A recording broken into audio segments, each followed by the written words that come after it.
Moving on to Zombie 3. So this one is directed by Lucio Fulci, but he had to stop about halfway in because he had suffered a stroke. And so the writer, Claudio Fergasso, I think is how you say his name, and Bruno Mattei, they had to take over as directors for the film. And he had shot about, what was it, like maybe 40 or 50 minutes of the movie. Like they cut it down because he cut it to like 70 minutes and then they cut like 20 or 30 off. And then they had to fill it in with like 40 extra minutes of like a subplot. So this is like half Fulci and, half two other directors. And Fulci always wanted to make a true sequel to Zombie 2 or Zombie Flesh Eaters, but unfortunately it never came to fruition. And this is the only sort of sequel you have, because this has nothing to do with Zombie 2, even though it is the same director doing this. These movies are so all over the place. All right, so let's get into it. And as, just to remind you guys, this was requested by Kean Gross at the Final Girl level on Patreon, where you get to request an entire series of movies. So he picked Zombie 2, 3, 4, 5, and 6. And so let's get to 3. So we have a chemical or a drug or whatever the hell this thing is called Death 1. Aptly named, I suppose. And why are doctors always experimenting in such poor lighting? I know that it's for mood and it's, supposed to create a tense atmosphere, like, oh, creepy lab. But it's like, in reality, would doctors really be experimenting with something called Death 1 in the most piss poor lighting I've ever seen? I don't think so. So then someone comes in and tries to steal this disease. They're going to sell it on the black market. Who knows? This is like Jack Bauer needs to come in and go after this guy. And so what do they do with this highly volatile chemical component that could kill the world if it got out? They get a helicopter and they chase after this guy and they fire at him with high-powered ammunition rifles. Smart move. And of course, they shoot the briefcase that he steals it in, and it leaks out and it gets on the guy's hand, and he leaves it behind and runs off. Now, later on, we get to find out from one of the doctors or the scientists or whatever that the chemical, once exposed to oxygen, will have it won't last more than like 30 seconds out in the atmosphere like that, which they didn't know when they shot at it, to my knowledge. So that seems pretty silly. But then later in the movie, they burn a body, and the chemicals that come off of the infected body end up infecting bodies all over the place, birds and everything. So that survived in oxygen and being set on fire. And they also said that if the rain was to come, that could spread the disease. So water can do it. It's all over the place. They didn't even put any fucking thought into this at all. It's just so silly. I don't even know why they bothered with the whole, if it's out in the, air for 30 seconds, it's not going to work. It's like, that's just a silly thing to throw in. Because there's so many things that contradict it. And then they're like, well, it did get on the guy. And he's like, oh, well, that's a problem. And it's like, what do you think the odds are that it spilled next to a person and some of it didn't get on him?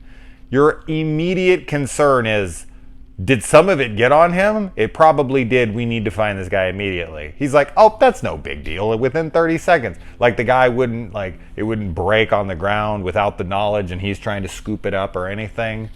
Like, the guy would instantly think, like, shit, it probably got on this guy, more than likely, especially since people are shooting at him and this is how this happened. Oh, God, I love these kinds of movies. They're so dumb. So then he walks into a hotel and he's clearly viciously ill. His hands are fucking mutilated. And the hotel, concierge is like, oh, sorry, we don't have any vacancies. And this guy like grabs inside his pants and pulls out crumpled up dirty ass money and throws it on the counter. And it's like, oh, well, I think we have some vacancies here. No, we have no rooms. You need to get your dirty, sick ass out of here into a hospital. And then forever later, the guys show up at his room after the guy has already cut off his hand and infected the room service butler guy, who makes this comment about him breaking the Guinness Book of World Records on the amount of water pitchers ordered, which I don't think they keep track of those things. But yeah, it spreads so quick. And there's even a moment in this movie where the guy's like, oh, it could be spread through bite or scratch or breath. Breath? A zombie could infect you with his breath? Like a morning breath? Like, and it's like, I'm a zombie now? Breath? I've never heard that in a zombie movie before. It's airborne, but doesn't the air kill it? Now we can fucking transfer through breath? I always laughed out loud when he said breath. And this isn't like a bad dubbing, because the actors shot all their lines in English and then they dubbed over them with American actors doing the English again. So it's breath. That's hilarious. Breath. Fucking stupid. All right. And so yeah, I said they burn the body, and this wakes up all the bodies. Obviously ripped straight off from Return of the Living Dead. I mean, this is 3 years after that movie. 100% that was taken right from that movie. I don't care what anyone says. So then birds become infected. I guess this is a prequel to Zombie 5, Killing Birds. So at least we know where those came from. I can't wait to watch that. I've actually never seen Zombie 5. Really looking forward to watching it. I've owned it forever and I have no excuse. So then these girls, these beautiful ladies, are flirting with the army guys as they're driving behind them. And the guy's like, oh my God, look, it's my dream girl. And they're like, hey, and they're all playing and unbuttoning their shirts. But to my memory, and my memory is pretty solid on something like this, I may fuck up a lot in these kinds of movies, but one thing I don't ever forget is nudity. And as much as these girls tease that they want to show things off, and it's an Italian movie where nudity is just kind of part of the package, there isn't any. What the hell? What gives? I was about to have a stroke. Lucio, is that what you were trying to do? Well, he left the project, so I don't know. So we got fast zombies who are really smart and cunning in this, kind of like in Zombie 2 with the zombie versus shark, and the really strong zombies who are like pulling people's faces into shards of wood.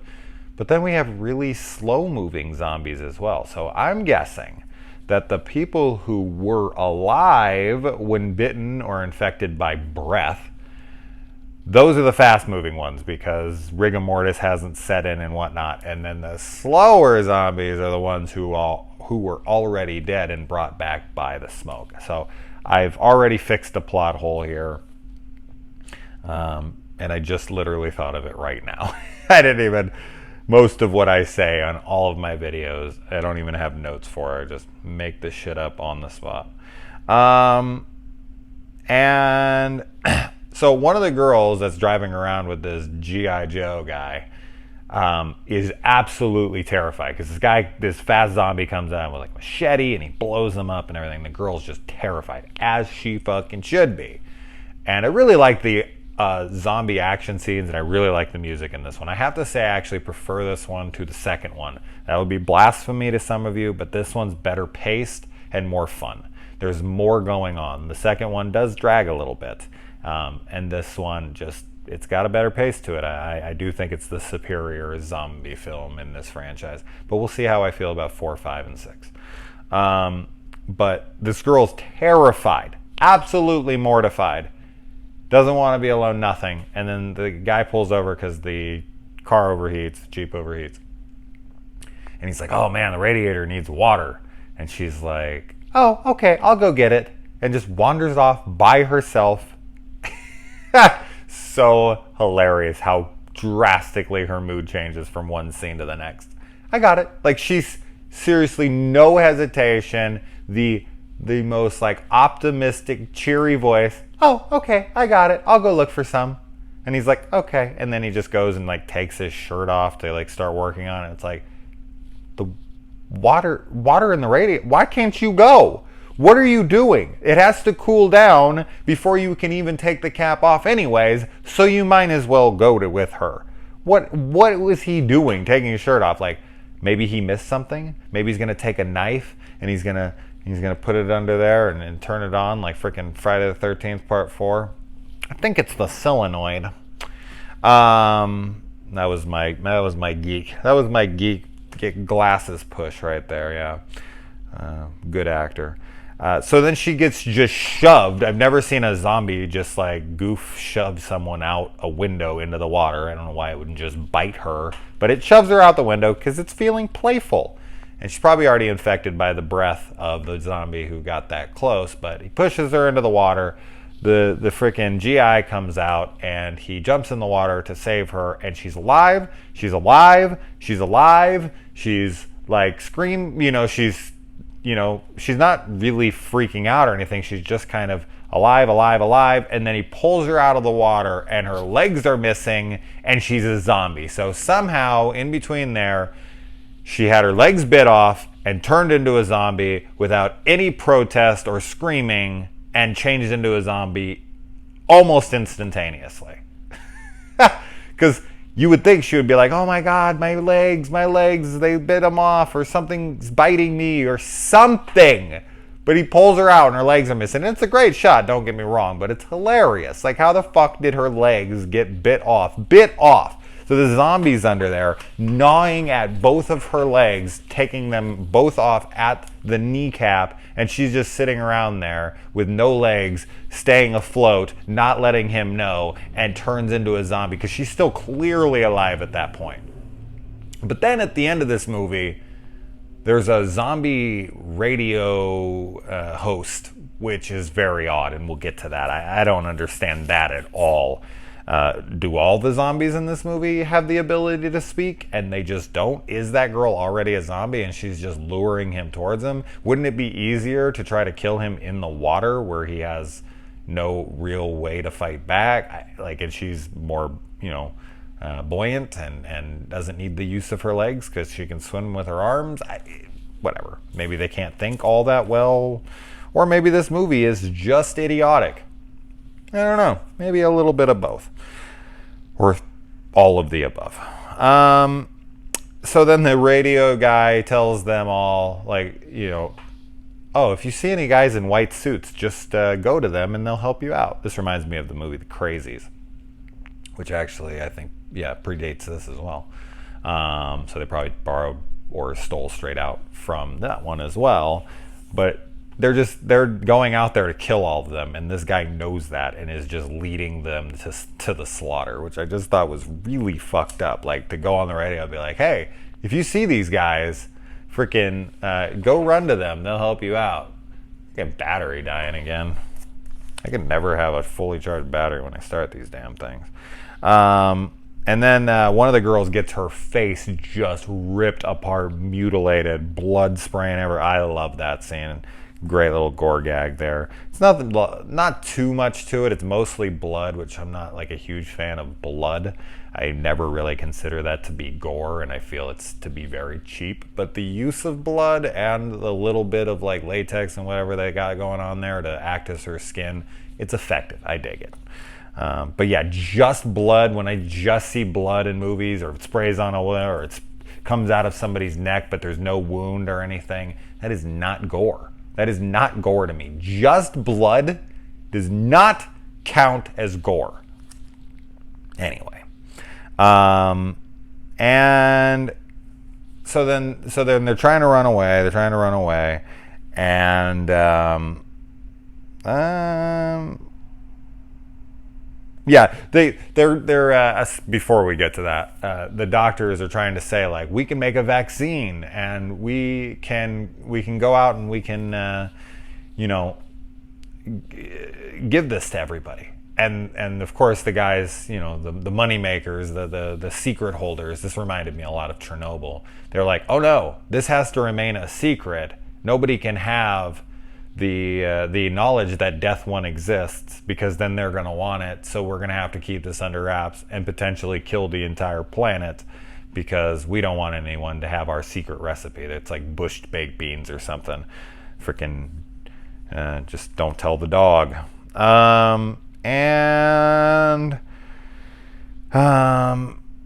Yeah, so this guy's trying to jump onto a helicopter as they're running away, and isn't this guy supposed to be a military guy? He can't do a pull-up? Not one? I mean, I get that they've been running for a little while and he's probably fatigued and whatnot. I mean, he is wearing fatigues. But really? You can't do a fucking pull-up? Wow. Wow, really?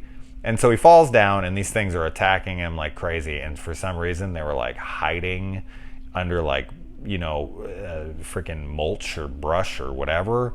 And they're just all down there like freaking soldiers of fortune, hiding under whatever. Really, yeah, zombies just like, I'd love to see the scene where the zombies go out there and they're like, oh, I'm just going to cover myself with this.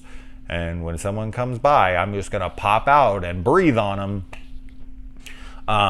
But yeah, so he's mauled and somehow he gets up and away. I have no fucking clue how he could have possibly pulled this off, but he does. There's like fucking 15 of these damn things on him. Somehow he gets up. He's barely even scathed. I mean, definitely has been bit, but not very much. And then somehow he's transported to like The Sound of Music. There's just like open fields behind him. So where he's mauled, there's like a lake behind him, and there's like a helicopter area and a building. And then he gets up, and as soon as the scene cuts, he's out in an open grass field for like as far as the eye can see. And it's like, wow, this must have been the additional shots that Fulci didn't do, and they couldn't get back to that location because it's not even fucking close. I thought it was really, really funny. And then, yeah, the radio host is a zombie, but he's speaking totally normal, like a totally normal human being. And it's like, so the zombies can talk? And his face is like rotting, so he's been dead a while. It's not like he's brand new, fresh, just has like a bite on his arm and is about to turn. No, his face is decomposing. He's been a fucking zombie for so long. Which earlier, do we see his face throughout this? Was he a zombie the entire time? I don't know. I don't think so. I thought we saw his face before, but maybe I'm wrong on that. But regardless, so they have the ability to talk, which I'm fine with, but none of the other ones do. Who knows? And yeah, these movies always end with the most optimistic, go-getter type attitude and, hero mentality. It's always these two survivors, one or two survivors. That happens at the end of so many of these Italian movies, where after they've went through this hell, they're like, all right, the battle's just begun. We need to go out and fight this to save mankind. Credits. It happens so often. It's fucking hilarious, man. These guys are just, they're dedicated. They're dedicated to they didn't even do this. This isn't their fault. This isn't their problem. But this is their fight now, and they're taking it upon themselves to right the wrongs of the breathing zombies. Oh, Jesus Christ. All right, so I am going to be doing a podcast tomorrow on Bloody Birthday to celebrate Rebecca Reinhardt's birthday. So tune in for that. That is my favorite Killer Kids movie. If you're a fan of that movie, we're going to break down every damn single little thing about it. We're going to make Brady Bunch comparisons and all sorts of fun to be had there. And of course, I'll be talking about just one of the guys because of Billy Jacoby, or Billy Jane now. So I'm sure the podcast will crash and Becca will blame it on me. So as I said, come on over to the In the Mic of Madness podcast on Wednesday. It should be up. It'll be a lot of fun, and I will get to Zombie 4 After Death probably tomorrow. Good night.